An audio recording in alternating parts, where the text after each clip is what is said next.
बढ़ला petrol diesel मूल्य petrol litre पिछा वर्तमान समय 3 टंका और डीजेल लिटर पिछा 3 टंका वृद्धि पाई। नुआ दिल्ली में पेट्रोल मूल्य लिटर पिछा 94 टंका 77 पैसा थिबा बेले यह वृद्धि पाई 97 टंका 77 पैसा पहुंची। सेहीपरि डीजेल लिटर पिछा 87 टंका 67 पैसा वृद्धि पाई 90 टंका 67 पैसा पहुंची।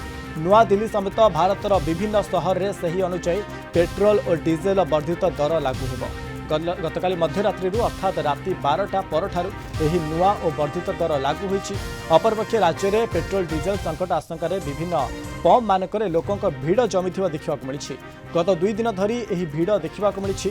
खोद राजधानी भुवनेश्वर में विभिन्न पेट्रोल टांकी रे भीड़ देखिबाकु मिलिछि। मात्र हाथ गणति केतोटी तेल टांकी को छाड़देले प्रायतः टांकी रे गतकाली ठारु भीड़ जमिथिबा परिलक्षित होईछि। तेबे सीएनजी दर भी वर्तमान समय 2 टंका बढ़िछि।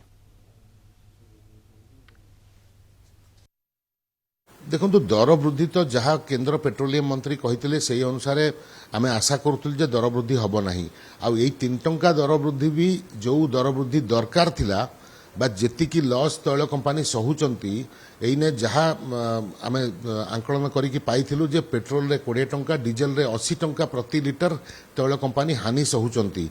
जेबे 3 टंका दर वृद्धि कौन तांकर समुद्र को संख्या भलिया हबो तो ये 3 टंका दर वृद्धि रे मु बदे भाबुची जे कौनसी फरक पड़िबो नाही।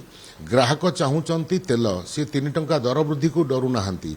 देखंतु युद्ध आरंभ हला परे जो माने तैल कंपानी को जो प्रति लिटर हानि सहिबा को पड़ुची बोली मु कहली 20 टंका 80 टंका ताले दर वृद्धि सही अनुसार देखिले तो 20 टंका पेट्रोल रे 80 टंका डीजेल रे दर वृद्धि हबा कथा। किंतु एतिकी जदि दर वृद्धि करिवे ताहले पूरा हमर इकोनॉमीटा स्लो हो जिवो इन्फ्लेशन हो जिवो।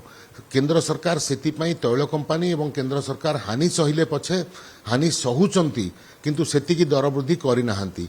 जेतिकी बाध्यतामूलक दरकार हेछि बहुत अंक कसिला परे मते लागुची ये 3 टंका दर वृद्धि करागला किंतु आगु को हबो नाही ए कथा भी कही हबो नाही। अति आवश्यक पड़िले दर वृद्धि करिवे एया ही आजिकार संकेत दउची जे जेतेबेले अति आवश्यक हबो आ युद्ध जदि बंद न हुए ताले आगु को मध्य दर वृद्धि एभली छोट छोट इन्स्टॉलमेंट रे करि पारंती।